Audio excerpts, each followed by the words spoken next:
So नमस्कार मंडळी, तुमचं स्वागत आहे PR वाडील फिल्म्सच्या नवीन एका व्हिडिओमध्ये. तर मंडळी, मी आणि हिमांशू आलोय आज कावळ्याच्या मठावरती. गोरक्षनाथांचा मठ आहे आणि आज सर्वप्रथम तुम्हाला दत्त जयंतीच्या हार्दिक शुभेच्छा. आणि सकाळी सकाळी आलोय आम्ही दोघे पण इथेशी 8:30 वाजले सकाळचे.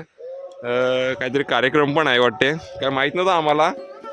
आम्ही असंच अचानक आलो, कारण 2-3 वर्ष झाले आलेलोच नव्हतं. त्याला चाललं तर तुम्हाला पण दाखवूयात. हिमांशूचा फर्स्ट टाइम आहे. मेन टास्क आहे या बंधाऱ्यावरून जाण्याचा.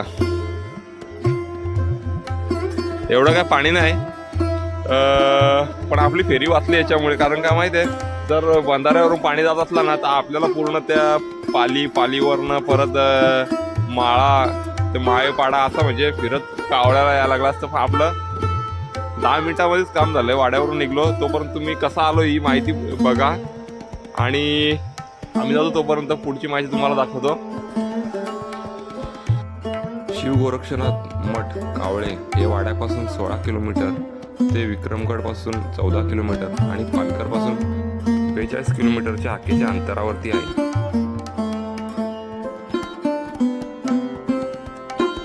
या ठिकाणी येण्यासाठी वाडा, विक्रमगड, पालघर या तिन्ही ठिकाणावरून बसेसची किंवा प्रायव्हेट वाहनांची सुविधा देखील आहे.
म्हणजे इथले ते संचालक आहेत, तर त्यांना आपण जराशी माहिती विचारू मठाबद्दल. काय नक्की माहिती आहे? शिव गोरक्षनाथ मठ आणि दुर्गादेवी मंदिर असं म्हणून एक ट्रस्ट रजिस्ट्रेशन झालेलं आहे 1999ला.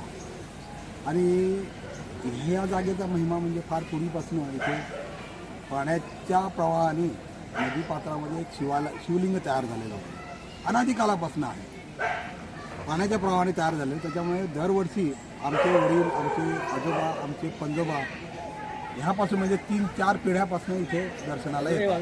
परंतु मध्यावधी काळामध्ये असं मंदिर झालं नव्हतं. पण परमपूजनीय बालकनाथ गुरु किसननाथजी यांच्या पावन पद स्पर्शाने ही भूमी अजून पावन झाली आणि त्यांनी इथे वास्तव्य केलं. त्या शिवलिंगाची पूजा केली. अशा प्रकारे शिवलिंगाची पूजा केल्यानंतर लोक यायला लागली आणि लोकांच्या सहकार्याने हे सगळं ट्रस्ट उभं केलं. ह्या इमारती ट्रस्टच्या इमारती आहेत, लोकांनीच उभ्या केलेल्या आहेत. तो खासदार फंडातनं झालेलं आहे, पुढचं ते आमदार फंडातनं झालेलं आहे. त्यानंतर हा रस्ता झालेला आहे, आमदार साहेबांनी स्वतः मागच्या विष्णू सावरा साहेबांनी याच्यासाठी त्यांच्या निधीतनं दिला होता. आदिवासी विकासला मंत्री असताना त्यावेळेसुद्धा त्यांनी खर्च केला होता. अशा प्रकारचं हे तीर्थक्षेत्र त्यांनी मंजूर करून घेतलं आणि हे ब वर्ग तीर्थक्षेत्र म्हणून शासनाने डिक्लेअर केलेलं आहे. या ठिकाणी पंचक्रोशीतून नव्हे तर जव्हार, डहाणू, पालघर, त्याच्यानंतर ठाणे अशा अनेक गावातनं म्हणजे लांब लांबून मावळ प्रांतातले पण बरेचसे अनुयायी इथे येतात. आणि एक मोठा कार्यक्रम दरवर्षी डिसेंबर महिन्यामध्ये केला जातो. गुरुच्या बालकनाथ गुरु किसननाथजी यांच्या पदस्पर्शाने पावन झाल्यामुळे आणि त्यांच्या आशीर्वादाने जवळजवळ त्यांचे अनुयायी आता इथे जवळजवळ 7,000 ते 8,000 लोक अगदी व्यसनमुक्त झालेले आहेत. हा एक फार मोठा चमत्कार झालेला आहे त्यांच्या पदस्पर्शाने. आणि आपापला प्रपंच व्यवस्थित करतात. त्याच्यानंतर वेळ मिळेल त्यावेळेला दर्शनाला येतात, गुरुला मदत करतात, स्वयंसेवा करतात. सगळं कार्य इथे स्वयंसेवेने चालतं आहे. अन्नदानसुद्धा स्वयंसेवेने चालतं आहे. लोक देतात जे अन्न तेच लोकांना खायला घालायचं शिजवून फक्त. 1984-85 पासून जवळजवळ 82ला सुरुवात झाली होती, पण 84ला हे अस्तित्वात जास्त आलं. 84 पासून ते आज तगायत जवळजवळ 28-29 मोठमोठे यज्ञ झालेले आहेत. लघुरुद्र स्वाहाकार यज्ञापासून गणेश याग, लक्ष्मी याग, अनेक प्रकारचे मोठमोठे याग इथे झालेले आहेत. असं हे एक शिवगोरक्षनाथ मठ कावळे हे एक पवित्र पावन असं तीर्थक्षेत्र आहे. या ठिकाणी उजव्या बाजूला पिंजाळी नदी वाहते आणि डाव्या बाजूला एक जिवंत झरा आहे. रमणीय असं एक तीर्थक्षेत्र आहे हे. त्याच्यानंतर जंगल आहे, इथे बसायला सावली आहे. बाबाजींनी तयार केलेलं एक मठाच्या ह्याच्यात मोठा मंडप आहे, सभामंडप आहे. हे स्थान गोरक्षनाथांचं आहे. शिवाचं होतं, पण शिव आणि गोरक्ष हे एकच आहेत. आणि गुरुजी आमच्या किसननाथ बाबांचे चेले असल्यामुळे ते नाथ संप्रदायाला जास्त पुजतात. त्याच्यामुळे गोरक्षनाथांचं इथं मंदिर त्यावेळेला 1997 साली ते पूर्ण झालं होतं. नंतर 98-89ला आम्ही तो जीर्णोद्धार केला त्याचा. पण 97 सालापासून गोरक्षनाथांना मंदिर इथं तयार झालं होतं. अशा पूर्वी पवनधाम म्हणून म्हणायचे याला. अशा पावन या तीर्थक्षेत्रावर सगळ्यांनी यावं, सगळ्यांनी दर्शन घ्यावं आणि गुरुजींचा आशीर्वाद त्यांना मिळावा. तसेच भोलेनाथ आणि शिवगोरक्षनाथांचा आशीर्वाद सुद्धा त्यांना मिळेल याची खात्री नाही. पण सगळ्यांनी या इथे दर्शन घ्या, पण इथे कोणी घाण करू नका. तुम्ही घाण कराल पण ती तुम्ही स्वतः डस्टबिनमध्ये तुम्हाला कचरा टाकायची पण इथे अशी व्यवस्था केलेली आहे. तुम्ही सगळे नेटनेटकेपणाने तुम्ही हे करा. बस. सर तुमचं नाव काय? माझं नाव भरत रामचंद्र पालवी. मी इथलं शेजारचं गाव आहे, 2 किलोमीटर अंतर आहे माझं. पण माझं संपूर्ण आयुष्य जवळ 30-32 वर्ष मी सर्व्हिस निमित्त बाहेर होतो, मुंबईत होतो. पण दर शनिवार रविवारी आम्ही वेळ काढून इकडे येतो. तुम्ही चांगली माहिती दिली, धन्यवाद. या ठिकाणी सतत माझा सेवा ही अविरत चालू आहे. जनसेवा ईश्वर सेवा मानून माझं हे काम मी सतत वर्षातून 2-3 जेवढे मोठे कार्यक्रम झाले त्या कार्यक्रमाच्या वेळी जनसेवेसाठी मी अगदी नित्य नेमाने या ठिकाणी येतो, हजर राहतो आणि येईल ती सेवा. तर मंडळी फायनली आपण दर्शन वगैरे घेतलेलं आहे मंदिरामध्ये आणि जरा इकडे पुढे आलोय. मस्त झाडे वगैरे लावलेले आहेत, वातावरण एकदम मस्त आहे. आपल्याला तिथले जे ट्रस्टीचे कर्मचारी आहेत त्यांनी आपल्याला माहिती पण सांगितली, मस्त खूप अशी सुंदर माहिती सांगितली, थोडक्यात समजावून माहिती सांगितली. तुम्ही पण या ठिकाणी. आणि सर्वप्रथम म्हणजे इथेची महाशिवरात्रीला आपल्या तिळशानंतर इथे पण जत्रा भरते, इथे पण मोठी जत्रा असते. हा जो पूर्ण एरिया आहे ना, ही पूर्ण जागा ही पूर्ण भरलेली असते. पाळणे किंवा खाऊच्या गाड्या वगैरे सर्व असतात इथेशी. आणि आता रस्ता पण एकदम चांगला बनवलेला आहे. तर तुम्ही या ठिकाणी, पण कृपया घाण करू नका. केली तरी पण डस्टबिनमध्ये किंवा कुठेशी आपल्याकडे एक छोटीशी पिशवी असेल ना, त्याच्यामध्ये पण तुम्ही ती घाण टाकून तुम्ही घरी नेऊ शकता, पण घाण करू नका. हो ना.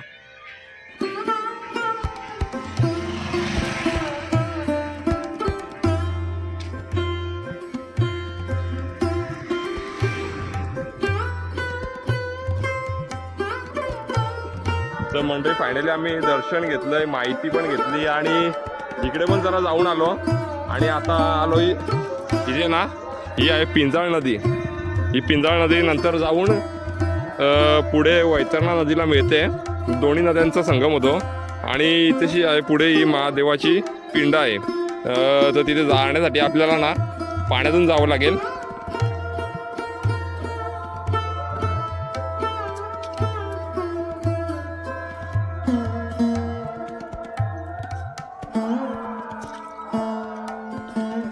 हे बघा,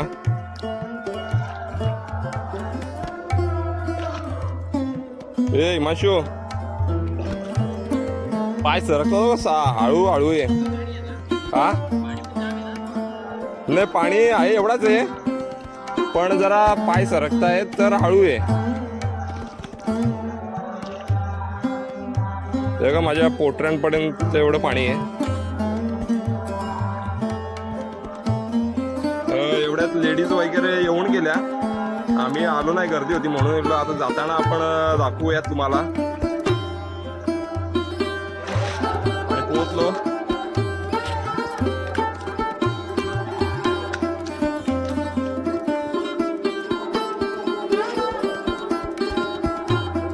ही बघा महादेवांची पिंड. असं सांगतात का नदीच्या प्रवाहामध्ये ही तयार झालेली पिंड आहे, म्हणून आता त्याच्या साईडला हे सिमेंटचं जरा बनवलेलं आहे चांगलं.